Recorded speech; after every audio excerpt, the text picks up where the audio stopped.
नमस्कार दर्शकों, मेरा नाम है विजयलक्ष्मी। इंडिया टीवी के इस खास डिजिटल पॉडकास्ट मुद्दे की बात में आपका स्वागत है। इसे कैमरे पर रिकॉर्ड कर रहे हैं मेरे सहयोगी कैमरामैन मनोज कुमार। और आज के इस पॉडकास्ट में पंजाब की कहानी को थोड़ा आगे बढ़ाएंगे और कहानी वाकई में ग्राउंड पे थोड़ा आगे बढ़ भी गई है।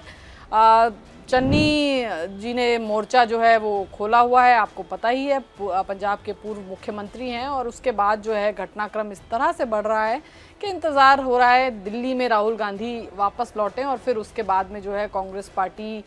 चन्नी जो खेमा है वो चाहता है कि राहुल गांधी से मुलाकात हो जाए और उसके बाद जो है कोई भी फैसला जो है वो इस गुट का कहना है कि वो लेंगे। अब उम्मीद की जा रही है, ऐसा बताया जा रहा है कि 12 जुलाई को राहुल गांधी विदेश से दिल्ली लौटेंगे। उसके बाद देखना होगा कि चन्नी खेमे को कोई मुलाकात का वक्त मिलता है राहुल गांधी से या नहीं मिलता है, क्योंकि अभी फिलहाल के अगर बयानों को आप देखें, प्रदेश प्रभारी जो हैं भूपेश बघेल, उनके बयानों को अगर आप देखें और उसको डिकोड करने की कोशिश करें, उसको समझने की कोशिश करें, तो लगता ऐसा है कि आला कमान जो है कम से कम प्रभारी के लेवल पर तो यही लगता है कि मन बना चुकी है कांग्रेस पार्टी के किसी तरह का कोई बदलाव जो है पंजाब में कांग्रेस पार्टी नहीं करेगी। जैसी चीज़ें हैं, जैसा सिस्टम है, वो उसी तरह से बनता चलता रहेगा। आज भूपेश बघेल से जब मीडिया ने बात की तो उन्होंने साफ तौर पर कहा कि प्रदेश अध्यक्ष बनाना कोई गुड्डा गुड्डी का खेल नहीं है, बाकी लोगों से भी मुलाकात करेंगे, बातचीत हो जाएगी, सब ठीक हो जाएगा। तो कुल मिलाकर के ये एक मैसेज, एक संदेश चन्नी खेमे को देने की कोशिश प्रदेश के प्रभारी के द्वारा की गई। प्रदेश के प्रभारी वहाँ पहुँचे हैं, लेकिन अभी तक चन्नी खेमे के लोगों की मुलाकात जो है वो उनसे नहीं हुई है। हालांकि डिनर डिप्लोमेसी भी इस बीच खूब देखने को मिली। चरणजीत सिंह चन्नी जो हैं उनसे वो नाराज़ खेमा है जो उनसे नहीं मिला है भूपेश बघेल से, लेकिन वहीं जो अमरिंदर सिंह राजा वड़िंग है उनका जो खेमा है वो लगातार इस कोशिश में है कि जो भूपेश बघेल की जो विज़िट है उसको एक तरीके से एक सक्सेस विज़िट के तौर पर पेश किया जाए। उसमें वो लगातार उनकी जो डिनर डिप्लोमेसी है वो भी देखने को मिल रही है। अब जिस तरह का बयान भूपेश बघेल का आया है इससे कुछ चीज़ें जो होने की संभावना है वो ये है कि एक मैसेज जो है वो चन्नी कांग्रेस का जो लीडरशिप है शायद वो ये भी असेस करने की एक यहाँ पर एक लग रहा है कि वो असेस करना चाहते हैं कि ये अगर कांग्रेस पार्टी एक मूड बना लेती है, एक मन बना लेती है कि भाई कोई बदलाव नहीं होगा, चरणजीत सिंह चन्नी जिस बात पर अड़े हुए हैं वो नहीं होने वाली है, तो क्या उनका खेमा जो है वो कमज़ोर होता है? क्या ये एक तरीके से आप कह लीजिए एक स्ट्रैटेजी है कि दबाव उस खेमे पर बनाया जाए और फिर देखा जाए कि क्या वहाँ पर जो एकजुटता है या जो संख्या है नेताओं की वो कम होती है या नहीं होती है? अक्सर ऐसा होता है कि जिस तरफ आला कमान होता है उस तरफ राज्य की नेता जो लीडरशिप है वो नज़र आती है। कैप्टन अमरिंदर सिंह के केस में हमने देखा, पंजाब का ही अगर आप उदाहरण देख लें,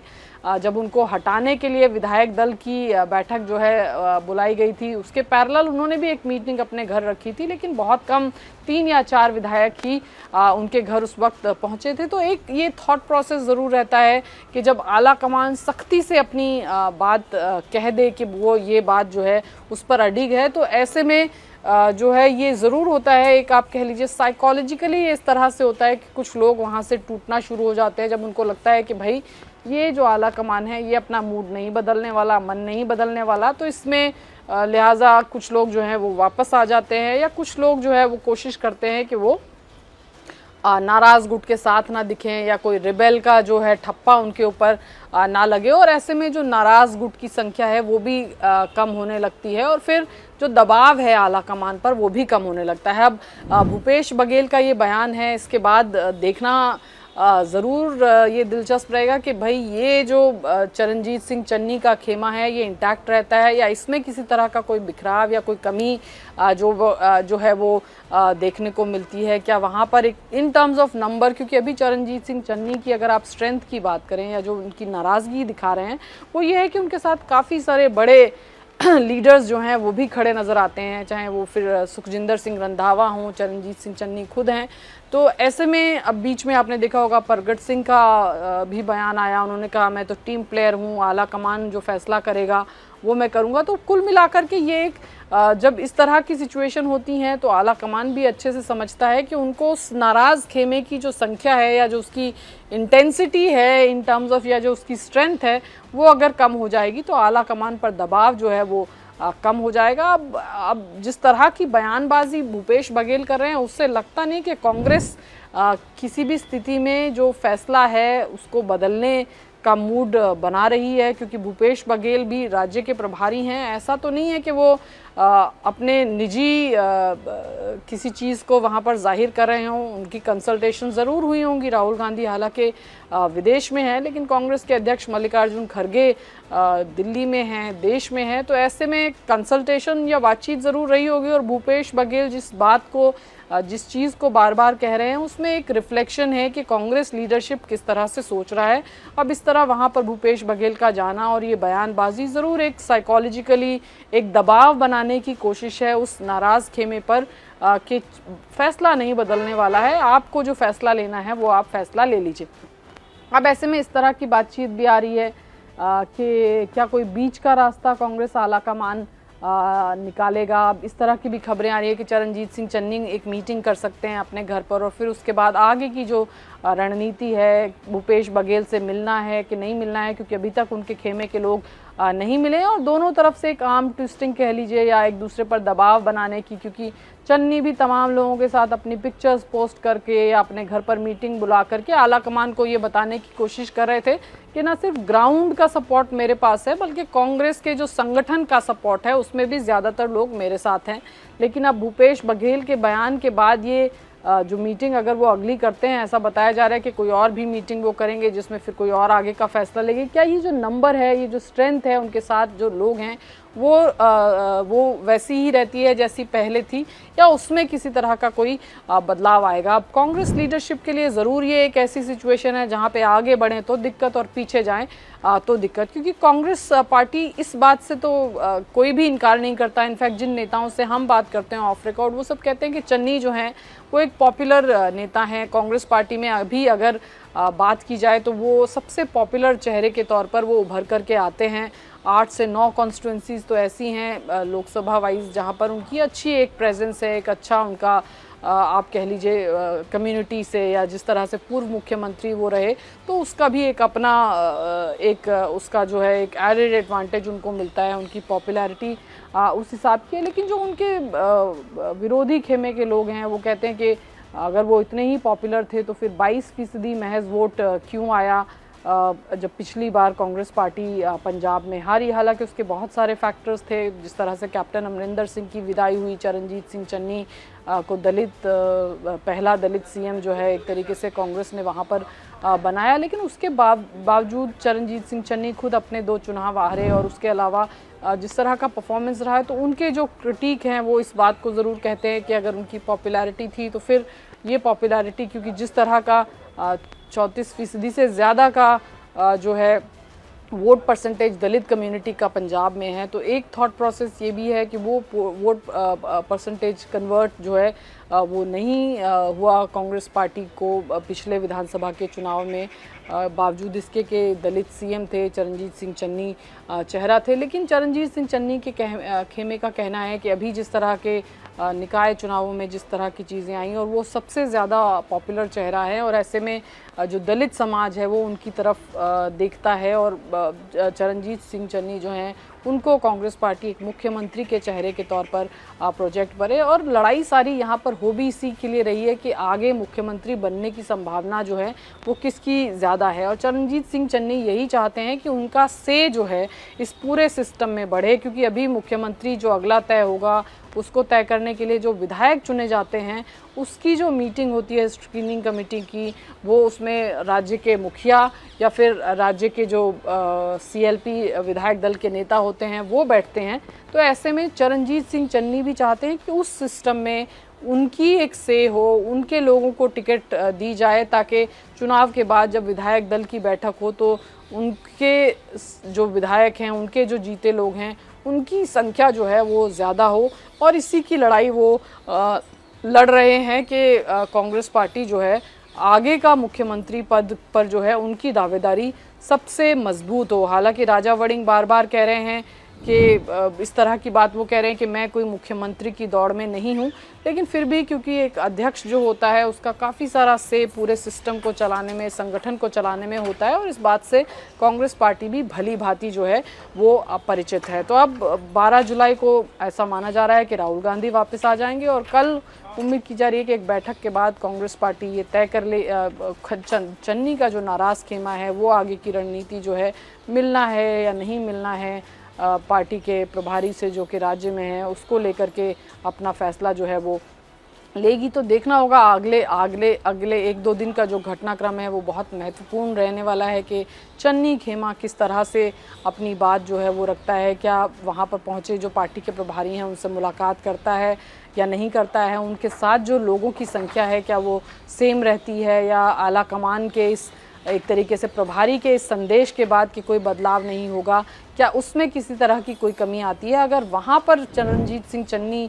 कमज़ोर होते हैं तो फिर कांग्रेस के शीर्ष नेतृत्व के लिए इस फैसले को आगे जस का तस बढ़ाए रखना जो है वो बहुत उसके लिए आसान उस सिचुएशन में हो जाएगा। बहरहाल अब जो राजा वड़िंग हैं उनके खिलाफ भी काफ़ी सारे लोग उनके स्टाइल ऑफ फंक्शनिंग को लेकर के कांग्रेस के काफ़ी सारे नेताओं से जब आप बात करें तो कहते हैं कि वो सीनियर्स को साथ लेकर नहीं चलते हैं, मान सम्मान की जो बात है उनको लगता है कि वो नहीं करते हैं, और काफ़ी सारे लोग आरोप लगाते हैं कि राजा वड़िंग जो हैं वो जो एक्सपीरियंस है उसकी नज़रअंदाजी कर रहे हैं, और ज़िलों में भी जो है यूथ कांग्रेस या इस तरह के लोगों को ज़्यादा जगह दे रहे हैं, पुराने लोगों को संगठन में उतनी जगह नहीं दे रहे हैं, जिससे कांग्रेस पार्टी को जो है भले ही संख्या वहाँ पर बढ़ रही हो, लेकिन जो एक आइडियोलॉजिकल कमिटमेंट या जिस तरह का एक डेडिकेशन वाला जो कार्यकर्ता होता है, ऐसा जो है राजा वड़िंग के जो क्रिटिक हैं वो उनके बारे में ये तमाम चीज़ें कहते हैं कि राजा वड़िंग जो हैं वो इस तरह की चीज़ें कर रहे हैं, सीनियर्स की नज़रअंदाजी हो, इसके लिए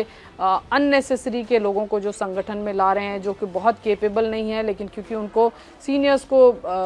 एक तरीके से इग्नोर करना है तो इसलिए ऐसे लोगों को वो ला रहे हैं। ऐसे आरोप जो हैं उनके क्रिटिक उनके ऊपर लगाते हैं। तो अब देखना होगा। हालांकि कांग्रेस पार्टी ने कहा कि भाई जो उनको बनाए रखने का फैसला कांग्रेस पार्टी ने लिया, आगे आने वाले दिनों में विधानसभा का महत्वपूर्ण चुनाव भी है। एक तरफ आम आदमी पार्टी है तो अकाली दल है, बीजेपी है, और कांग्रेस पार्टी जो है उसको लगता है कि पूरा चांसेस हैं कि कांग्रेस पार्टी जो है आगे आने वाले दिनों में सरकार जो है वो अपनी वहाँ पर बनाए। ऐसा कांग्रेस पार्टी को लगता है कि माहौल जो है वो बहुत मुफीद है पंजाब में कांग्रेस के लिहाज से। ऐसे में कांग्रेस पार्टी चाहेगी कि किसी तरह का कोई बवाल वहाँ पर ना बचे, जो कि ऑलरेडी मच चुका है। तो अब आगे आने वाले दिनों में देखना यही होगा कि चरणजीत सिंह चन्नी को क्या कांग्रेस पार्टी कोई फेस सेविंग इस पूरे सिचुएशन में आला कमान की तरफ से दी जाती है, जो वो एक से चाहते हैं टिकट बंटवारा में, क्योंकि कैंपेन कमेटी का चीफ होना भी बड़ी बात होती है चुनावों में, लेकिन वो टिकट बंटवारे में शायद अपना से चाहते हैं और इसीलिए राजा वड़िंग की या जो तमाम चीज़ें हैं उसकी वो उसको इतना विरोध कर रहे हैं। तो अब अगर चरणजीत सिंह चन्नी को कांग्रेस पार्टी को एक फेस सेव ज़रूर देना पड़ेगा। वो एक पॉपुलर नेता हैं, इसमें कोई दो राय नहीं है, और कांग्रेस पार्टी को जो है सभी खेमों को साथ रख कर के चलना जो है वो एक बड़ा चैलेंज होगा आने वाले दिनों में। तो अब देखना होगा कि क्या कोई बीच का रास्ता, जिसकी बात जो है अब की जा रही है कांग्रेस की लीडरशिप में। हालांकि इस तरह की भी खबरें आ रही थी कि चरणजीत सिंह चन्नी अपनी एक पार्टी भी बना सकते हैं अगर उनकी बातों को जो है वो ना माना गया। हालांकि चरणजीत सिंह चन्नी के खेमे की तरफ से इन तमाम चीज़ों को जो है वो नकारा जा रहा है। वो कह रहे हैं कि वो कांग्रेस छोड़कर नहीं जाएंगे, वो कांग्रेस में ही रहेंगे, कांग्रेस की भलाई की बात वो कर रहे हैं। तो फिलहाल अब देखना होगा कि क्या कोई बीच का रास्ता जिसमें टिकट डिस्ट्रीब्यूशन में चरणजीत सिंह चन्नी का से हो, या कोई ऐसी मैकेनिज़्म कांग्रेस पार्टी क्या बनाएगी जिसमें तमाम जो ये खेमे हैं या जो तमाम नेता हैं उनको एडजस्ट किया जाए। क्योंकि अगर ऐसा कांग्रेस ने नहीं किया तो फिर आने वाले दिनों में कांग्रेस की ये जो भीतर की अंदरूनी लड़ाई है इसके सेटल होने की संभावना जो है वो ना के बराबर है। तो चरणजीत सिंह चन्नी को कुछ ऐसा फेस सेविंग या कुछ ऐसा ज़रूर कांग्रेस आला कमान को देना पड़ेगा जिससे उनको भी लगे कि उनका से जो है वो बना रहेगा, वो मुख्यमंत्री की रेस में बरकरार रहेंगे, और चुनाव के बाद जो है जो जीते हुए लोग आएंगे उसमें उनका भी से होगा। एक यही रास्ता जो है अभी लगता है कि कांग्रेस पार्टी जिसको अपना करके जो है कांग्रेस की लीडरशिप इस पूरे गेम को बैलेंस करने का काम कर सकती है। अब राहुल गांधी वापस आए 12 जुलाई को, तो उसके बाद देखना होगा कि वो इस धड़े से मिलते हैं और मिलने के बाद अगर